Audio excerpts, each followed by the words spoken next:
Government आइट्स हैं उसमें 900 सीटें हैं और प्राइवेट में 2 तरह की सीटें हैं, सब्सिडाइज्ड और नॉन सब्सिडाइज्ड। तो 775 हमारे पास सब्सिडाइज्ड सीटें हैं और 775 ही नॉन सब्सिडाइज्ड हैं।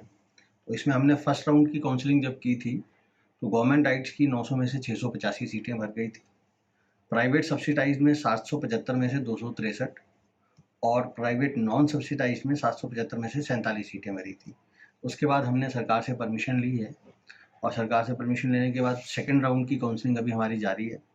तो सेकेंड राउंड की काउंसलिंग में अभी हमारी जो गवर्नमेंट राइट्स में हमने 42 और सीटें भरी हैं, प्राइवेट सब्सिडाइज्ड में 105 सीटें और भरी हैं और प्राइवेट नॉन सब्सिडाइज्ड में 41। तो अगर अब तक की जो हमारी काउंसलिंग हुई है उसमें गवर्नमेंट राइट की 80% सीटें हमारी भर चुकी हैं और प्राइवेट सब्सिडाइज्ड में 47% सीटें भर चुकी हैं। इसी प्रकार से प्राइवेट नॉन सब्सिडाइज्ड में 11% सीटें भर चुकी हैं और इसमें अभी सीटें जो हैं ये काफ़ी खाली हैं। तो इन खाली सीटों के लिए अगर हमें थर्ड काउंसलिंग भी अगर करनी पड़ती है तो हम थर्ड काउंसलिंग भी करेंगे सरकार से परमिशन। सर कुल कितनी सीटें हैं सर, अगर बात की जाए प्राइवेट और गवर्नमेंट सब मिला के जी 2450 सीट से। सर क्या वजह है कि सीट जो है वो खाली रह रही है और तीसरी काउंसलिंग जो है वो बोर्ड करने वाला है?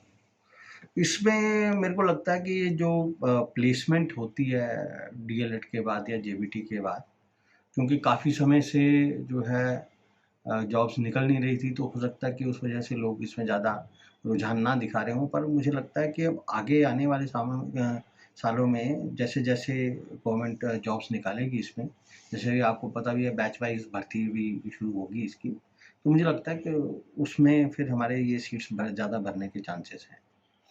जी सर, जानना चाहेंगे टैट के 5 विषय में भी संशोधन जो नियम है उसमें संशोधन किया गया था। पहले कौन से नियम थे और अब जो संशोधन किया गया है उसमें क्या नियम रहेंगे? इसमें जो संशोधन सिर्फ इतना किया गया है, जो उनकी एलिजिबिलिटी कंडीशंस हैं उसमें अलग-अलग कैटेगरी में अलग-अलग संशोधन किए गए हैं।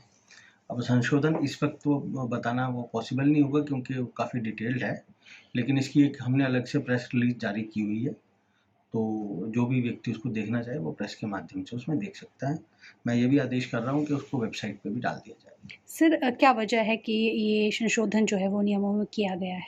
संशोधन देखिए, जो हमारा एनसीटी है वो बार-बार अलग-अलग कोई कुछ आदेश होते हैं या कुछ रिप्रेजेंटेशंस होते हैं उसके आधार पे करता है। जैसे फॉर एग्जांपल अभी जैसे जेबीटी का ही था, तो जेबीटी में पहले जो है हमारे जिन लोगों ने बीएड करी होती थी, 2 साल की बीएड की होती थी, वो एलिजिबल होते थे, लेकिन इस बार जो है एलिजिबिलिटी कंडीशन से उसको हटा दिया गया क्योंकि सुप्रीम कोर्ट के ऐसे आदेश आ गए। सर ये 5 विषय कौन से हैं?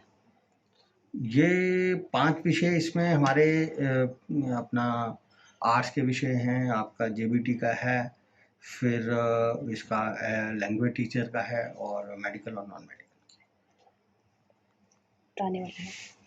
इसमें देखिए अभी पीछे हमारे माननीय शिक्षा मंत्री यहाँ पे आए थे, बोर्ड में आए थे और उनके साथ हमारी मीटिंग हुई थी, तो उसमें ये डिसाइड हुआ था कि दिसंबर में हम इस कार्यक्रम को करवाएंगे। तो मेरिट लिस्ट हमारी बन चुकी हैं और मेडल्स का ऑर्डर और मेरिट सर्टिफिकेट्स का ऑर्डर भी हम दे चुके हैं और हमने आग्रह किया है माननीय मुख्यमंत्री महोदय से कि दिसंबर में जब वो आएँ तो उसके लिए थोड़ा समय निकालें ताकि हम ये कार्यक्रम यहाँ पे ऑर्गेनाइज करवा सकें। सर कितने छात्र हैं, कोई जानकारी? इसमें अभी मैं आपको कंक्रीट फिगर तो नहीं दे पाऊँगा, लेकिन लगभग 50-55 के करीब छात्र होंगे। उसके अलावा हम इसमें कुछ टीचर्स को भी आइडेंटिफाई कर रहे हैं जिन्होंने अपने क्षेत्र में अच्छा काम किया है, तो हम छात्रों के साथ-साथ टीचरों को भी सम्मानित करेंगे। हमसे जुड़े रहने के लिए हमारे YouTube चैनल को सब्सक्राइब करें और नई वीडियो की नोटिफिकेशन के लिए बेल आइकॉन को दबाएं। अगर आप ये वीडियो Facebook पर देख रहे हैं तो लाइक जरूर करें और ज्यादा से ज्यादा शेयर करें। इसी तरह के और भी अपडेट्स के लिए फॉलो करें हमारा Instagram पेज himachal.kesri।